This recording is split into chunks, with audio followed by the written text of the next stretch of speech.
It's tier list time! Today we're doing a Danganronpa character tier list. I just finished my last video covering the main series, and as is tradition, it's time for a tier list. Note before we get started, I am ranking based only on main game appearances, so no spin-off characters, and for those characters that appear in both, I'm judging based solely on their trilogy appearances. And with that out of the way, we can finally announce the absolute worst character in Danganronpa. It's Toko. This comes as no surprise if you've watched any of my videos, but I hate her and her alter Genocide Jill. Literally everything that comes out of their mouth is cringe and disgusting, and their obsession and fetish with Byakuya is dumb, and they have no redeeming qualities whatsoever. Every time I mention her, there's usually a discussion in the comments about how she grows so much in Ultra Despair Girls, but I disagree, and I'm not counting it anyways. So yeah, Toko is worst character ever. The next god-awful character is Izuru. I decided to keep Izuru and Hajime separate since it wouldn't be fair to Hajime. They have nothing to do with each other for 95% of the game, and Izuru is just too cringe. I said in my video he's the edgy teen power fantasy personified, and the whole twist of his existence and his participation in the second Killing Game is a little dumb even by Danganronpa standards. He's not there for very long though, so it's not the absolute worst. Izuru and Toko are the very bottom of the barrel though, and I don't think it's particularly close. Next character is Junko Enoshima, the OG Ultimate Despair. Junko is simultaneously the most complicated character in the series and most brainless antagonist in any video game ever. And that's kind of the point, but it doesn't take away from how inconsistent her plans are and how bad I think her writing is across the whole trilogy. Although funny enough, the more I played, the more hype I got whenever she showed up in each game, like, oh shit, it's Junko! So I can't totally put her in bottom tier, but she does kind of embody everything wrong with Danganronpa's inconsistent plots. Next up, I want to group a few characters together. For 49 through 47, I'm ranking Hifumi, Soda, and Teru, the pervert trio. All of these guys have one huge problem. They are total creeps who bother all the girls the whole time and make crude jokes and are lame. Everyone who plays Danganronpa understands what kind of game they're playing, but these guys are just way too over the top. We have Hifumi, who is literally the ultimate doujin author, which doesn't really mean porn, but yeah, it kinda does. Teru is basically the D2 version of that, and Soda, who is a mega degen towards all the girls, but specifically has an obsession with Sonia that gets so creepy, even the rest of the cast acknowledge it and hate on him. Whatever order you want to put them in, I think they deserve a bottom tier spot. The next group of characters mark a kind of shift from offensively bad to more so poorly handled, awkwardly irrelevant characters. We'll start with the most tragically irrelevant character, Kibo. For someone so integral to the plot, it's insane how irrelevant he is, and how little he has to do until the very last chapter. Spoiler alert for another character later on the list. Although V3 has a different take on it, being the ultimate hope has always been made out to be such a big thing, but even after becoming that, Kibo's lack of screen time leaves me thinking, oh, is that it? More so than any other character in the series, Kibo is the worst case of missed potential. Next, we have another notoriously irrelevant character, Akane. Akane is weird because she kind of has small parts to play throughout the entire game, but somehow still does nothing the whole time. Even after her small arc with Nekomaru, she doesn't really do anything other than get in the way until someone tells her to calm the hell down. She also fills a pretty common dumb musclehead trope, which doesn't help her case and even leads people to sometimes consider her a knockoff Hina. 44, we have Kiyotaka. I don't personally know what the fandom thinks about Taka, but to me he's the most irrelevant character in Trigger Happy Havoc. And it's another weird one where he technically does more than other characters, has a small arc with his friend Mondo, and even has a Super Saiyan transformation, but I just don't think of him at all when I think about Danganronpa. Not offensive in any way, he's just not there. 43, we have Peko Peko. Peko, on the other hand, is a loved character, but I think her problem is the shift in that character during her trial.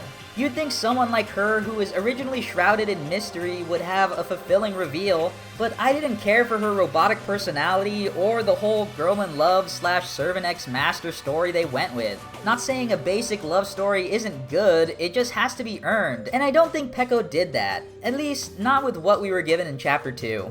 In the 42 spot, we have probably the biggest falloff of any Danganronpa character ever, Byakuya. And this low of a placement is definitely a hot take, but my thoughts are Byakuya is an interesting / threatening character for the first 2 / 3 chapters, but after that he pretty quickly becomes irrelevant when he joins our team.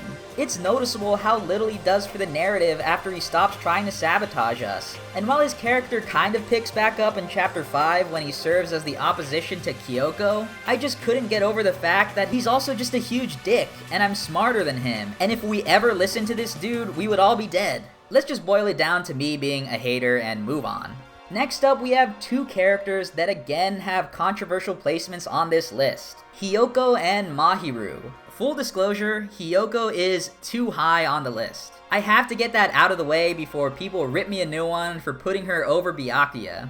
Hiyoko is the first lolly character, which technically isn't the problem, although let's be real, what type of people these characters tend to attract? The real problem is that she's a dumb, mean hater that is annoying and sucks, and that kind of overshadows what little character development, she has in the game. The only difference I have in criticism with her personality compared to Byakuya is that I just feel like I'd hate a dude like Byakuya in real life. Like, shut up bro, you're wrong, and an asshole, stop trying to push us around. While if I met a Hiyoko in real life, I'd just brush her off, then in private be like, what is this kid's problem? I also think it's fitting to put her next to her best friend on the list, Mahiru.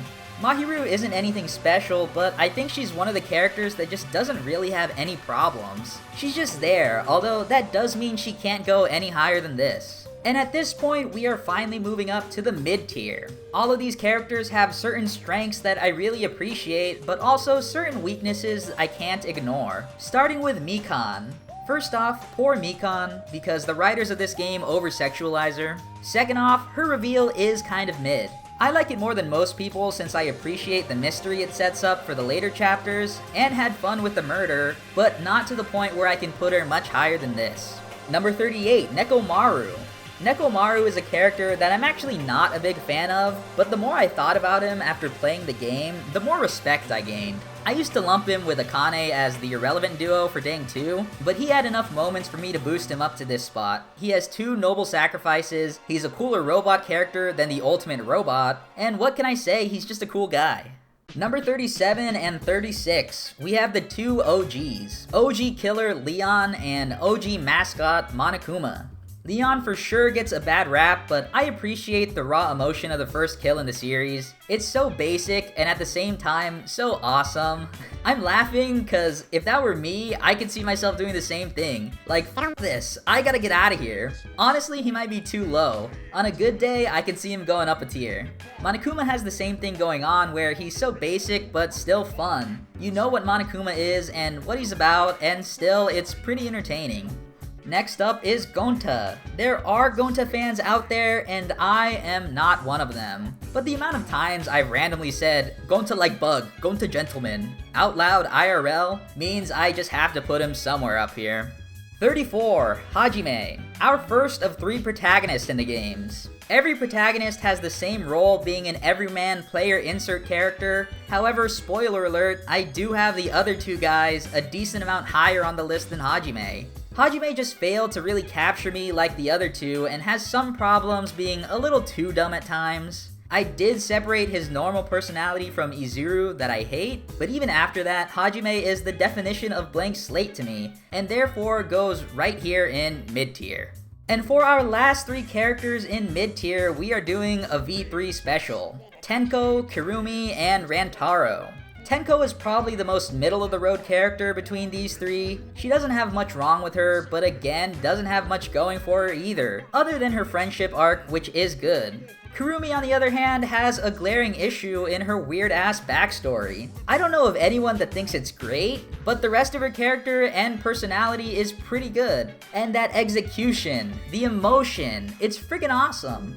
Now Rantaro is in an awkward spot where I think he's so cool and mysterious, and even hyped him up in my V3 video, but he just goes away so quick. There's just the slightest bit of missed potential, even if he gets more fleshed out after his death. The biggest thing going against Rantaro in this video specifically is that putting him any higher would ruin how clean the perfect increments of 10 look. For me, clearly above all the previous characters in mid-tier, but mid-tier is where he has to stay.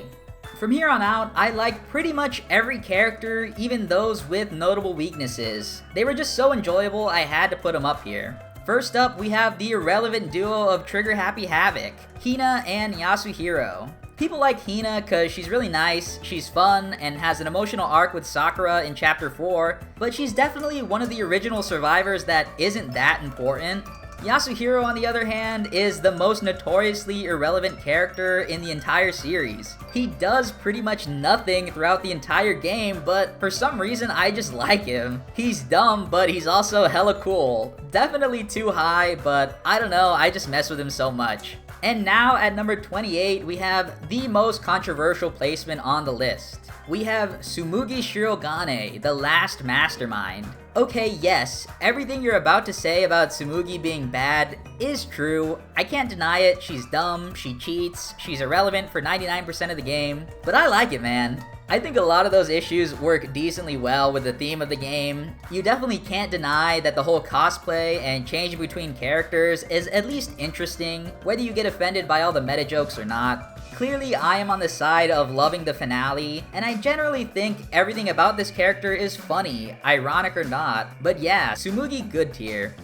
Our next pair is the two good killers from Dank 1. Mondo and Sakura. I actually gained more respect for Mondo after beating the game. He seems like a pretty stereotypical musclehead delinquent character, even punching Makoto in the face when he gets angry, but he is surprisingly deep with his backstory of his brother, his struggle with his own insecurities, and the arc he has with Chihiro and later on accepting himself. Sakura, on the other hand, I think I've lost respect for after all this time. Which sounds weird because she's obviously good. She's one of the rare, pure-hearted characters in the series, protects all of her classmates, has the storyline of the original traitor, and is just cool as hell. But I think looking back, her big chapter in Chapter 4 is just kind of boring. I explained my issues in full in my Dang 1 video, but really I just felt like it was all pretty obvious, and I was just going through the motions. Not as high as everyone else might put her, but her getting this placement despite me not liking her that much does say something about how good she really is. At number 25, we have Mukuro, sort of an awkward character to rank because of her whole storyline of pretending to be someone else. Yeah, she was Junko in the first chapter, but after she dies, her character does get a lot more interesting. I also take into account a lot of the actions during Chapter 4 and 5, like the night raid and the entire mystery of the unidentified murder victim, as part of Mukuro's character, since throughout that whole thing, you are supposed to be under the assumption that Mukuro is the culprit, and I do think her name, which we hear like 40 times over the course of that chapter, always felt like this looming threat. There are definitely some comparisons to how V3 uncovered Rantaro's story and character, which I did rank significantly lower, but Mukuro came first and definitely had more of an effect on the game as a whole. At 24 and 23, we have two absolute kings, Gundam and Fat Byakuya. Gundam is just a legend, the four Dark Divas are dope, and his noble sacrifice should always be remembered. Maybe a little annoying with the Chunibyo stuff, but he definitely came around, and I'm sure some dude on Reddit can explain why him being Chunibyo is so important to his character and is actually amazing in way too much detail. Fat Byakuya is also a legend in his own right. Dang 2 would not have started out nearly as exciting if it weren't for his death in Chapter 1, and his existence on its own gives you so much to think about. Although I wouldn't say his true character reveal is that important. I don't even remember his real name or if they even revealed it, but Fat Byakuya and everything he does is definitely goated. Okay, get ready, cause from here on out, we have a huge group of Danganronpa V3 characters. Yeah, I like a lot of the characters from that game, which is definitely a big reason I'm so hot on V3. The average character in that game is good or great, starting with Angie. Even though it was cut short, she served as a great antagonist in Chapter 3. It was so interesting and a little unnerving having to deal with her and how she could manipulate pretty much everything in her favor, even if she got a little annoying in the early game. Next up is Miyu. Miyu is just dope. She again has a crazy switch up going from over-eccentric weirdo to competent threat when she plans to kill Kokichi. And yes, those eccentricities are a little much, but she's not nearly as bad as characters from other games, and you can't deny she puts in work with the whole Neo World program and almost got away with it too. Next, we have Kyo, yet another character that gets more and more interesting every time he's on screen. Yes, let's get it out of the way. Best is bad, but never thought I'd say that combination of words before. Everything else about him is super cool. I stand by my statement that Kyo is the most killer of all the killers in the entire series, and will stand by this placement in the good tier. Our next character is Ryoma. Ryoma is interesting, having a tragic backstory, being a killer outside of the game, and just kind of being smart and dope. His arc of regaining his will to live and accepting the death of his family is great, and I just really like his design and personality and wish he could have lasted longer. Finally, I want to rank the two children together, Himiko and the Mono Kids. Full disclosure, I call Himiko dumb because she is.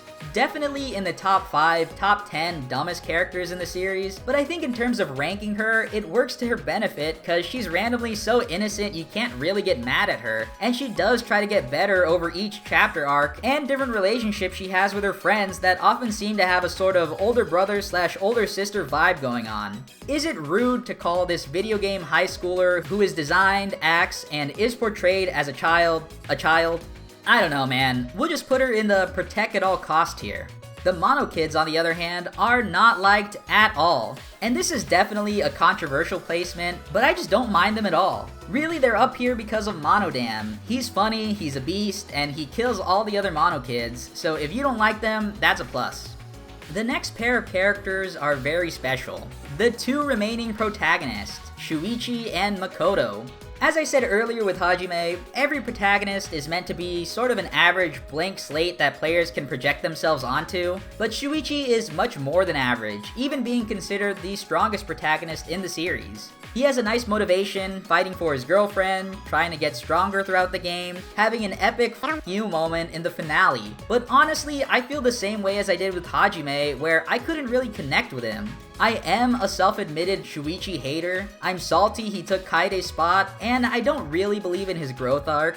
I do, however, stan Makoto. Probably a hot take ranking him over Shuichi, but honestly, if you really look at the games, everything I just praised Shuichi on applies to Makoto as well, and he did it first. Top that off with me really being able to connect with him, and him almost having this sort of mysticism about him as the original Ultimate Hope makes me respect him so much. Every time he cameoed in the sequels, I was like, oh my god, it's me! So Magoto for the win, but Shuichi not that far behind. And our last 4 characters making up the good tier are the best girls, Sayaka, Sonya, Ibuki, and Maki. These girls are definitely fan favorites. Sayaka with her unique genre-bending arc going from plucky sidekick to first killer to first victim. Sonya and Ibuki, whose personalities are just so great and fun to be around. And Maki, who arguably has the most growth of any female character in the entire series. They of course do have their problems. Sayaka lacks screen time, dying in the first chapter, but she's arguably one of the most important characters in Trigger Happy Havoc, being the first kill and Makoto's entire motivation to end the killing game. Ibuki and Sonya lack those big moments but are by no means irrelevant. They really add to that feeling of being in a class full of your friends and play a smaller yet important role throughout every trial, and they roast the D-Gen characters every chance they get. Maki is probably the most balanced character in the group, being interesting from beginning to end, having her entire growth arc with Kaito and Shuichi. Her biggest problem might be later in the game with how tunnel vision she is on just wanting to kill Kokichi and forcing the killing game to end rather than doing it the right way, or in a way that won't just kill us all and keep the cycle going. But overall, girls OP. And from here on out, we are talking the best of the best characters. I've thought about all of them, all throughout my playthroughs of every game and the makings of every video, and have to acknowledge them as my favorite characters in the series. The top 10, starting with Chihiro. Chihiro is an OG. He has the first great emotional character arc in the series, being the other half of Mondo's struggle with his strength and insecurity, but unlike Mondo, he doesn't let his weakness hold him back. He has a huge role in beating the killing game after his death by creating Alter Ego, and plays a huge part in creating the Neo World program in Danganronpa 2. I'd say he goes in the protect at all costs tier, but that's disrespect, cause I believe in his strength. He's the GOAT, one of the rare pure-hearted characters in the series, and he's super cool and I just have to root for him. Number 9, Kaito Momota. One of the best character growths in the series and definitely the biggest, spanning all 5 chapters. Kaito is a character that I didn't actually like that much in the beginning, but his arcs throughout each chapter are too good to ignore. He just has so much going for him. Him helping Shuichi and Maki get over their trauma, his jealousy arc, his illness that he hides from his friends as to not make them worry, his acceptance that he doesn't have to be the leader and can still help from the background, his role in the most complex chapter in the game, and his execution being the one and only "fuck you" to Monokuma, not giving him the satisfaction of killing him. He's just so awesome, and the fact that he grew on me more and more as the game went on makes me have even more respect. Definitely a great character. Number 8, Kaede Akamatsu, the real best protagonist in the series. Kaede is just so awesome. She has that nice personality of a character like Sonya, she has the hope of Makoto, and has the brains of, I don't know, a smart character. It's just so dope to play as a cool, confident character that has deep and interesting motivations that subvert your expectations. I don't think anyone was expecting to have your main character be a killer on their first playthrough, and seeing her noble sacrifice, choosing to enter the class trial and later saving Shuichi when she could have just walked away free of any consequence, shows she always had good intentions. She's just so cool, and I'm mad they took her away from us and gave us a normal ass dude again. Female protagonist tag? Yeah right, Kaede the GOAT. Number 7, Kokichi, our first widely stanned character. He's dope. Probably my favorite mischief character in the series. He goes around every chapter messing with everyone, but unlike Byakuya or Nagito, to me it didn't really feel like this dude's gonna get me killed on some BS. It felt like, I don't know what this guy is doing, he's playing us. And after learning his real target was the mastermind the entire time, it was so interesting going back and thinking on how everything he did affected the game. His master plan in Chapter 5 is also great, choosing death if it meant he could finally beat the mastermind and end the game, and how he made everything go almost according to plan is crazy. He's awesome and deserves the hype around him, but just barely misses my top 5. Number 6, Fuyuhiko. TBH, Fuyuhiko might be my favorite character. It is so rare for a game to actually do a character like Fuyuhiko right. He's a character that starts off being a stubborn jerk who won't participate / thinks he's better than this, but pretty quickly gets put in his place and goes through a great redemption arc. It feels so earned because it wasn't rushed. It takes multiple chapters to see him grow and understand the reasons he acted like that and did those things he did in the past. After he joins our team, he's one of our most important classmates, confidants, and friends. Towards the end of the game, I trusted this dude with my life. He's just that awesome, but again, he just barely missed out on my top 5. And here we have my absolute favorite Danganronpa characters ever. Starting with probably the most overrated pick on the list, Celeste. Celeste is kind of a polarizing character, but I think she's great. I think the hate she gets for Chapter 3 and her being a selfish killer is unfair. Her plan to manipulate multiple actors in order to pull off the first double kill in real time is impressive despite the fact she couldn't follow through at the end. Her final goodbye shows a much deeper motivation than money, and regret towards doing this to her friends, and I think people randomly ignore that. Yes, there are some failures in the writing surrounding her big chapter, Chapter 3, where these things should have been more prevalent, but even so, I really enjoyed everything about her. She honestly feels like a foil to the main characters. Being one of the smarter characters in each class trial, she felt like the only one that could even keep up with Kyoko, but would go on to use her skills to kill rather than pursue the truth. Instead of relying on hope to get her through the situation, she took matters into her own hands and finally her luck ran out. And let's be real, there's no way I was leaving the goth girl out of the top 5. Number 4, Chiaki Nanami, the ultimate gamer. She's just awesome, super smart, always calm, cool, and collected, and has probably the coolest twist in the entire series with her reveal as the traitor. She carries everyone in my favorite chapter in the series, D2 Chapter 5, and saves the day in the finale as well. Looking back on every single one of her interactions is so great after learning the truth. She always had our backs, and by the way, is the best Hajime ship in the game. Let's go Hinanami stans! Number 3, it's Monami! In all seriousness, this is a meme pick, but I do think Teacher is goated. She's the funniest of the mascots, actually plays an important role in the story, and is her own character rather than just a meme or a Junko stand-in. She's just so plucky and cute and awesome. I even played the Magical Girl Usami microgame that's included with Dang 2, which was mid, but don't tell me you didn't get hyped when she reappeared and started whooping on Giant Junko. Monami top 3. It's probably no surprise who our last two characters are. I wouldn't say it was difficult for me to decide who goes where, but both of them are definitely the best and deserve these top 2 spots. At number 2, we have Nagito Komaeda, the ultimate lucky student. This image of Nagito just kinda speaks for itself. He's crazy and you just want to know what he's thinking, his motivations, his deranged views, and all of his actions throughout the Killing Game are amazing. There's not a single chapter where Nagito isn't just the most crazy, interesting, scary thing on screen. And of course, I have to mention the best chapter in the entire series, Chapter 5, where Nagito is the mastermind behind the entire thing. It's hard to talk about Nagito without going on and on about him, so let's cut it short. Nagito, top 2, no surprise there. And for my number 1 favorite character in all of Danganronpa, we have Kyoko, the original ultimate detective, the real main character of Danganronpa 1, the smartest character in the universe, and the character with the most class trial W's. Kyoko is the best. Some people might argue she's kind of boring in her game, but I think that's also part of the point. She grows from monotone, super analytical detective in search of the truth into friend. And that shift of her trusting / believing in Makoto is not something to be ignored. I think she has the best single class trial moment of all time where we go head to head with her in Chapter 5. We're not trying to get more information or prove who the killer is, we are trying to prove Kyoko wrong. And that felt like a more daunting task than anything else in the game. She's just the OG best character. Someone that I felt like, oh god, if I was in Danganronpa, I hope Kyoko is there to save me. She's someone that never got overtaken in my eyes, and since the very first time I played Danganronpa, she has always been my pick for best character in the series. And that's the full tier list. I was pleasantly surprised with how much people liked my Danganronpa video series, and all the interactions I got in the comments, so I wanted to make sure to say an extra thanks before I ended this video. So, thanks for watching, peace.